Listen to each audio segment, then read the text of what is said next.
TMC పార్టీని కాంగ్రెస్లో విలీనం చేస్తారా? మేబీ చేయొచ్చు. ఎందుకంటే మమతా బెనర్జీకి అంతకంటే వేరే ఆప్షన్ లేదు.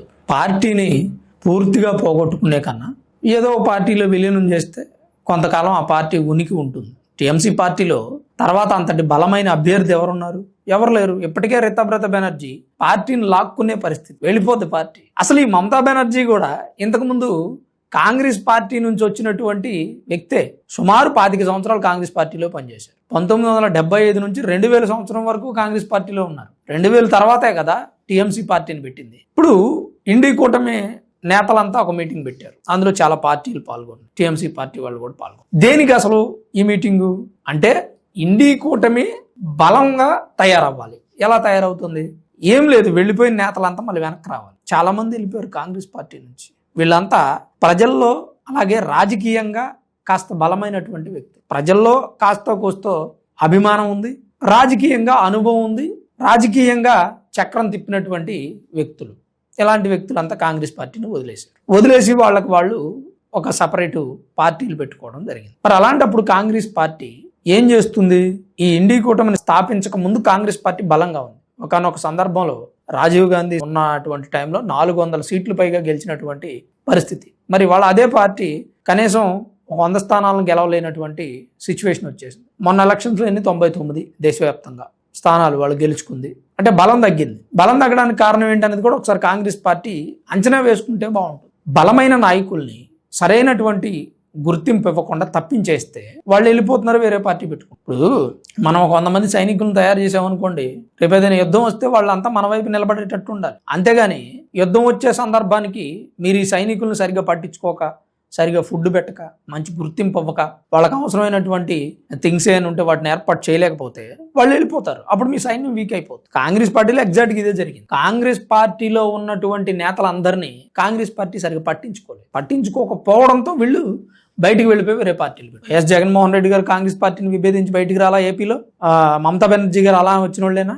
ఇంకా బీహార్లో, ఒరిస్సాలో, కేరళలో ఎంతో మంది నేతలు కాంగ్రెస్ నుంచి బయటకు వచ్చి వేరే పార్టీలు. ఇలాంటి పరిస్థితిని తీసుకొచ్చుకుంది కాంగ్రెస్ పార్టీ. ఈ రోజు దేశంలో బలోపేతం అవడానికి నానా యాతనలు పడుతుంది. అదేదో మొదటి నుంచి ఉన్నట్టయితే ఆ పరిస్థితి ఉండేది. ఇప్పుడు బీజేపీ పార్టీలో నేతలకు సరైనటువంటి గుర్తింపు ఉంటుందని నేను మీకు గతంలో కూడా చెప్పాను. వాళ్ళు వేరే పార్టీ ఏదైనా వచ్చి కలిసినా ఆ పార్టీకి కూడా అలానే గౌరవిస్తారు. ఇప్పుడు తెలుగుదేశం పార్టీ ఆంధ్రప్రదేశ్లో చాలా బలం ఉన్నటువంటి పార్టీ. ఆ పార్టీ ఎన్డీఏతో కలిసి మొన్న పోటీ చేసింది.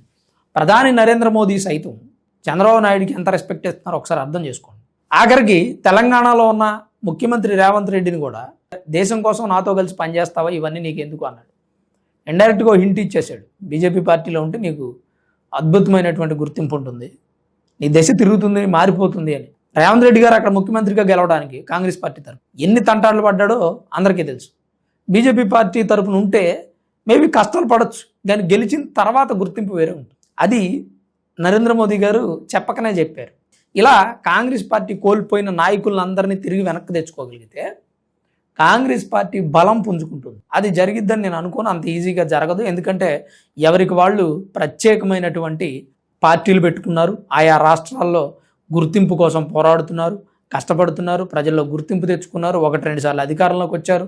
ఇట్లా జరుగుతుంది. ఇప్పుడు టీఎంసీ పార్టీ ఎందుకు కాంగ్రెస్లో విలీనం చేయాలి అంటే, పొత్తుగా పోవడానికి అసలు టీఎంసీ పార్టీకి అభ్యర్థులే లేరు. గెలిచిన 80 మందిలో 60 మంది రితబ్రత బెనర్జీకి సపోర్ట్ చేస్తూ ప్రతిపక్ష గుర్తింపును కొట్టేశారు. మిగిలింది 20 మంది ఎమ్మెల్యేలు. ఆ 20 మందిలో ఎంతమంది నిలబడతారో తెలియదు. ఇప్పటికే ఎంపీలు అంతా కూడా ఎన్డీఏలోకి జంప్ అయిపోతున్నారు. నిన్న మనం చూసాం కకోలి ఘోష్, సాయోని ఘోష్ ఎంపీలు, ఇంకా మిగిలినటువంటి ఎంపీలు కూడా చాలామంది ఎన్డీఏలోకి వెళ్ళిపోయేటువంటి పరిస్థితి. ఈ వలసల పరంపర కొనసాగితే టీఎంసీ పార్టీ ఎన్ని రోజులు ఉంటుంది? దాని నుంచి బయటపడడం కోసం సరే ఇప్పుడు ప్రస్తుతానికి కాంగ్రెస్లో విలీనం చేస్తే రేపు ఇంకా బెంగాల్లో ఎలక్షన్స్ జరిగితే ఈసారి ఎలక్షన్స్కి కాంగ్రెస్ పార్టీ తరపు నుంచి ముఖ్యమంత్రి అభ్యర్థి మమతా బెనర్జీ. అందులో ఎలాంటి సందేహం లేదు. అంటే టీఎంసీ పార్టీతో ఇండివిజువల్గా పోటీ చేసేటువంటి అభ్యర్థులు లేరు, నేతలు లేరు, ప్రజల్లో సపోర్ట్ లేదు. ఉన్న అక్రమ వలసదారులు వెళ్ళిపోయారు. ఎన్డీఏ గవర్నమెంట్ వచ్చాక పూర్తిగా పంపించేస్తుంది. ఆ ఎస్ఐఆర్ పేరుతో కొంతమంది దోషిస్తారు. ఇక మనం సపోర్ట్ చేసేది ఎవరు లేరు. సపోర్టర్స్ తగ్గిపోయినప్పుడు కాంగ్రెస్ పార్టీ సపోర్ట్ తీసుకుంటాం. ఇప్పుడు Congress party vote banking Mamata బెనర్జీకి వచ్చేస్తుంది. ఎందుకంటే మమతా బెనర్జీకి ఆల్రెడీ బెంగాల్లో వ్యతిరేకత ఉంది. బెంగాల్ ప్రజలు మమతా బెనర్జీని వ్యతిరేకిస్తున్నారు. ఎగ్జాంపుల్, ఆ పార్టీకి సంబంధించిన నేతల్ని కోడిగుడ్లతో కొట్టి, చెప్పులు దండ వేసి, గాడిదల మీద ఊరేగించి, బొట్లు పెట్టి, గుండు గీసి నానా చిత్రహింసలు పెడుతున్నారు ప్రజలు టీఎంసీ పార్టీ నేతలు. మరి మరలా టీఎంసీ పార్టీ పేరు పెట్టుకొని ప్రజల్లోకి వెళ్ళలేరు. ఎలా వెళ్ళాలి? కాంగ్రెస్ పేరుతో వెళ్ళాలి. కాంగ్రెస్ పార్టీకి ఉన్నటువంటి ఎంతో కొంత క్రెడిబిలిటీ, ప్రజల్లో ఉన్నటువంటి మద్దతు, ఎందుకంటే బెంగాల్లో ఎంతో కొంత కాంగ్రెస్ పార్టీకి మద్దతు ఉంటుంది. మరి టీఎంసీ పార్టీ అంత దారుణం కాదు కదా. కాంగ్రెస్ పార్టీ వాళ్ళు ఎప్పుడో పరిపాలించారు ఒకప్పుడు. వాళ్ళు పరిపాలించినప్పుడు ఎంతో కొంత ప్రజల్లో మద్దతు ఉంటుంది. మళ్ళీ ఫ్రెష్ ఫీలింగ్తో ప్రజల మధ్యలోకి వెళ్ళిపోతారు. కొత్తగా మేము వస్తున్నాం, ఎన్డీఏ గవర్నమెంట్ ఏం చేయలేదు ప్రజలకని ఏదో చెప్పుకునే ప్రయత్నం వాళ్ళ తంటాలు వాళ్ళు పడతారు. మమతా బెనర్జీ మన ముఖ్యమంత్రి అభ్యర్థి అని చెప్పి ఎలక్షన్స్ చివరిలో ప్రకటిస్తారు. అప్పుడు మమతా బెనర్జీ మళ్ళీ ముఖ్యమంత్రిగా చక్రం తిప్పి ఒక 5 సంవత్సరాలు పరిపాలించి ఆ తర్వాత మళ్ళా కాంగ్రెస్లో నుంచి బయటకు వచ్చి టీఎంసీ పార్టీయో ఏదో పార్టీ పెట్టి ఇండివిజువల్గా రన్ అవుతారు. ప్రస్తుతానికైతే మనం కాలు విరిగినప్పుడు కర్ర సపోర్ట్ ఎలా తీసుకొని తర్వాత మళ్ళీ కాలు బాగుపడ్డా కర్ర పక్కన పడేసి వెళ్ళిపోతామో, ఈ మనిషి కూడా అంతే. కాంగ్రెస్ పార్టీ సపోర్టు టెంపరీగా తీసుకొని ఈసారి ఎలక్షన్స్కి వెళ్ళి పోటీ చేసి గెలిచాక మళ్ళీ ఒక 5 సంవత్సరాలు పరిపాలించి అప్పుడు కాంగ్రెస్తో విభేదించి బయటికి రావచ్చు.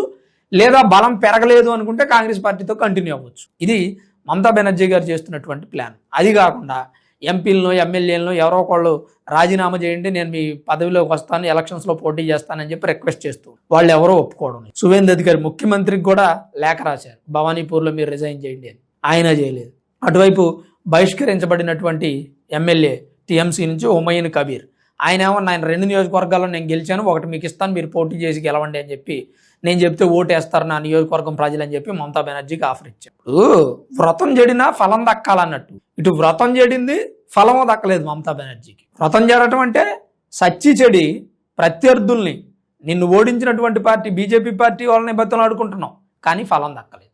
ఇటు నువ్వు వెలివేసినటువంటి టీఎంసీ పార్టీ ఎమ్మెల్యే హుమయూన్ కబీర్, అతని వల్ల కూడా నీకు ఫలం దక్కలేదు. సో ఇది మమతా బెనర్జీ కంప్లీట్ లైఫ్ స్టోరీలో ఉన్నటువంటి పెద్ద డిజాస్టర్. ఇది ఈమె రాజకీయాల్లోకి అడుగు పెట్టాక ఇంత పెద్ద డిజాస్టర్ లేదు. మొట్టమొదటిసారి అతిపెద్ద ఎదురు దెబ్బ, కోలుకోలేనటువంటి దెబ్బ. జీవితంలో మరలా రాజకీయాల్లోకి రావాలి అంటే కాంగ్రెస్ అనేటువంటి కర్రపోటు కావాలి.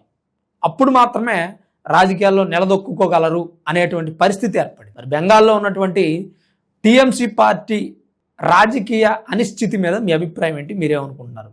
కాంగ్రెస్ సపోర్ట్ తీసుకుంటారా లేదా? ఖచ్చితంగా కామెంట్ రూపంలో రాయండి. వీడియో చూస్తున్న ప్రతి ఒక్కరు దయచేసి లైక్ చేయండి, కుదిరితే మరి కొంతమంది షేర్ చేయండి. Thanks for watching this video. This is Ram signing off sunburn studios.